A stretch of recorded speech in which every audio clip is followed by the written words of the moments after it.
कौन कहता है कि प्यार झुकता नहीं। साहब, कमरे का जुगाड़ हो तो प्यार झुकता भी है और झुकता भी है। मेरे पास अभी पैसे नहीं है, पर ना जब मैं छोटा था तो मैं बहुत पैसे रखता था।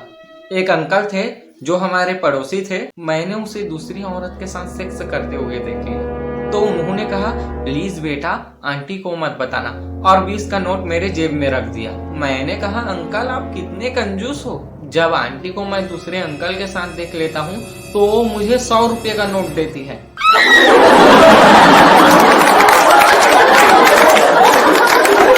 और उन दोनों अंकल आंटी का एक बेटा भी था जो मेरा दोस्त था, थोड़ा पतला सा था और थोड़ा काला था। एक दिन वो और मैं उसके घर में बहुत देर तक खेल रहे थे, तो वो अपनी मम्मी से पूछता है कि मम्मी, पापा और आप इतने गोरे गोरे हो, लेकिन मैं काला क्यों हूँ? तो आंटी बोलती है, बेटा सालों पहले मैंने कुछ पागलपंती की थी जिसका तू नतीजा है, लेकिन तू शुक्र मना, तू भौंक नहीं रहा है।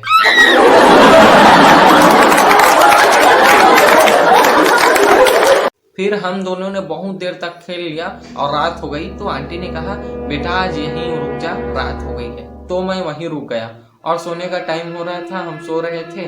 तो उसकी माँ लोरी सुना रही थी, लेकिन वो सो नहीं रहा था। तब उसकी माँ ने गुस्से से कहा, जल्दी से सो जा वरना गब्बर आ जाएगा। तो वो लड़का बोला, पहले 100 रुपये दो। उसकी मम्मी ने पूछा, क्यों? तो वो बोला, वरना मैं पापा को बता दूंगा कि मेरे सोने के बाद यहाँ गब्बर आता है। हमारे घर ना बचपन में सब्जी बेचते थे बाजार में जाके। तो एक बार बाजार अंकल भी सब्जी लेने के लिए आया अपने बेटे के साथ। तो वो अंकल अपने बेटों को सब्जी को उठा उठा कर ऐसे दबा दबा कर बोल रहे थे, देखो कुछ भी खरीदने से पहले उसे दबाते हैं। उसके बाद वो अंकल सब्जी लेकर चले गए। तो फिर शाम को जब वो अंकल हमारे घर में बैठे थे, तो उसका बेटा भागता भागता हुआ आया और बोला, पापा जल्दी से घर चलो, मम्मी को कोई खरीदना चाहता है। मेरे पापा बचपन में मुझे सब्जी बेचने के लिए ले जाते थे, लेकिन जब बड़े क्लास में आ गए तो मुझे नहीं ले जाते थे। बोलते थे कि बेटा अच्छे से पढ़ाई कर, लेकिन मैं पढ़ाई नहीं करता था। तो मुझे एग्जाम में 0-0 नंबर मिलने लगे। मैं पापा के पास रिजल्ट साइन कराने जाता था, वो पूछते थे 0-0 क्यों है। मैं बोलता था, ओ पापा स्टार खत्म हो गया तो चांद दे दिया।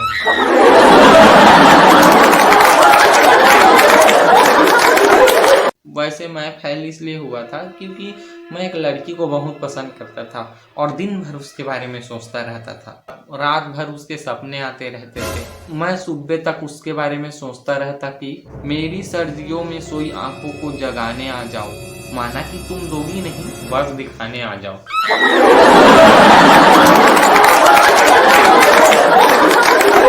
एक दिन क्लास में मुझे प्यास लगी तो मैं पानी पीने जा रहा था। तो उसने कहा, ये लो मेरी बोतल, इसमें भी पानी ले आना। तो मैं मन में सोच रहा था, तू पानी मांगे तो मैं कुआं हो जाऊं, तेरी गाड़ मार के धुआं हो जाऊं।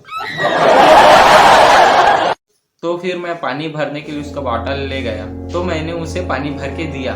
तो ऐसी हमारी दोस्ती हो गई और मैं उसे इम्प्रेस करने के लिए क्लास में पढ़ के जाता। एक बार जब मैडम केमिस्ट्री में शुगर के बारे में समझा रही थी, तो मैंने उसे बताया स्पर्म में भी शुगर होता है। तो उसने कहा, रियली, मुझे तो पता ही नहीं था, थैंक यू बताने के लिए। मैंने कहा, अच्छा तुम्हें पता नहीं था, अब पता चल गया ना, तो चलो इसी बात पे मुंह मीठा हो जाए।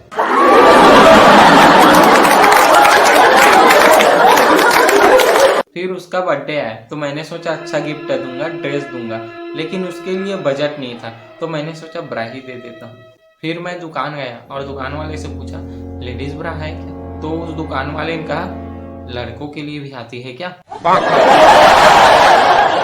तो मैं उसे भोसड़ी के बोल के निकल गया और फूलों का गुलदस्ता ले लिया और उसके बर्थडे पे मैंने उसे प्रपोज कर दिया और उसने हाँ भी बोल दी। हमारे स्कूल में ठीक से पढ़ाई नहीं हो रही थी, तब उसने मुझे ग्रुप स्टडी के लिए पूछा, तो मैंने हाँ बोल दिया और शाम को उसके घर चला गया। उसने घर में सलवार पहनी थी, तो मैंने देखते ही मन में बोला, तीर क्यों मारती हो, तलवार मार दो, अगर सच्चे दिल से प्यार करती हो तो सलवार उतार दो। तो उसने मुझे डांटा और बोला कि ऐसी बात मत करो और ऐसा हम कभी नहीं करेंगे। यार नशा सूरत का होता तो कपड़ा उतर जाता। मुझे तलब थी उसकी छूट थी।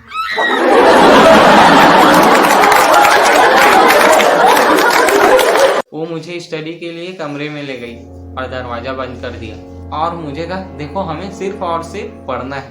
मैंने सोचा यार ऐसी कोई इसकी सफाई दे, कमरा बंद और ना सुनाई दे। और उस दिन वही हुआ। कौन कहता है कि प्यार झुकता नहीं? साहब कमरे का जुगाड़ हो तो प्यार झुकता भी है और झुकता भी है।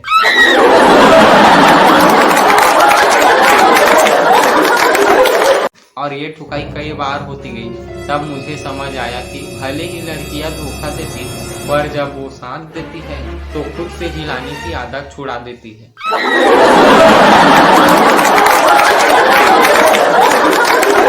लेकिन उसने छुड़ाया भी और उसने मुझे धोखा भी दिया।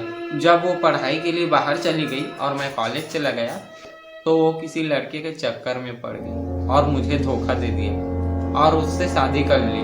मुझे दुख इस बात का नहीं था कि उसने शादी कर ली, मुझे दुख तो इस बात का था कि यार उसने मुझे खाने पे भी नहीं बुलाया।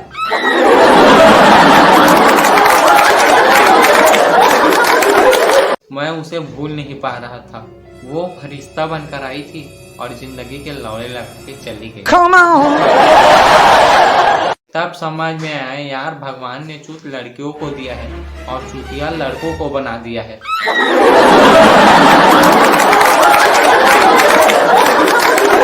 मेरा कॉलेज कंप्लीट होने के बाद मैं खाली बैठा था तो पापा ने कहा कोई जॉब ढूंढ ले जिसे सिंसियरली कर सके। मैंने सोचा यार सिंसियरली जॉब तो सिर्फ एक आदमी के होती है और वो होती है ब्लू फिल्म की कैमरामैन की। ब्लू फिल्म का ख्याल आते ही मैं बाथरूम की तरफ भागा और मुठ मारने लगा। उसके बाद कमरे में आके सो गया। उसके बाद जब पापा बाथरूम गए तो वो बाथरूम में फिसल कर गिर गए और उनकी पैर टूट गई। पापा ने मुझे अपने पास बुलाया और मेरे कान में कहा भोसड़ी के मुठ मारने के बाद पानी डालना सीख।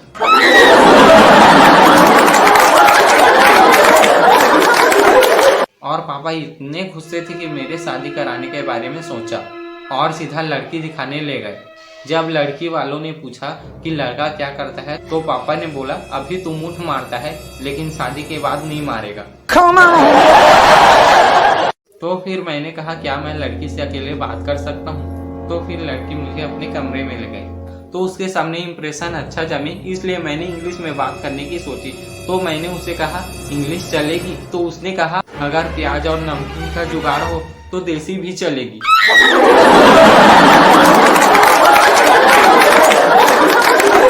फिर उस लड़की ने मुझसे पूछा कि आप क्या देखकर मुझे शादी करना चाहते हैं? तो मैंने सच सच बोल दिया।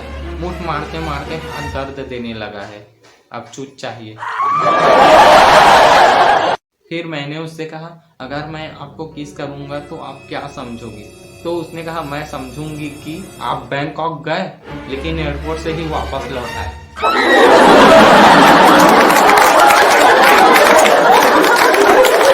फिर उसने मेरे बारे में जानने के लिए मेरी इंस्टा आईडी चेक की और मुझे कहा तुम कितना गंदा गंदा पोस्ट डालते हो। तो मैंने कहा सॉरी।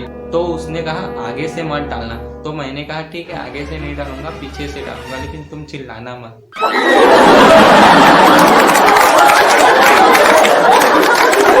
फिर उसकी मेरी शादी हो गई और ऐसी चल रहा है।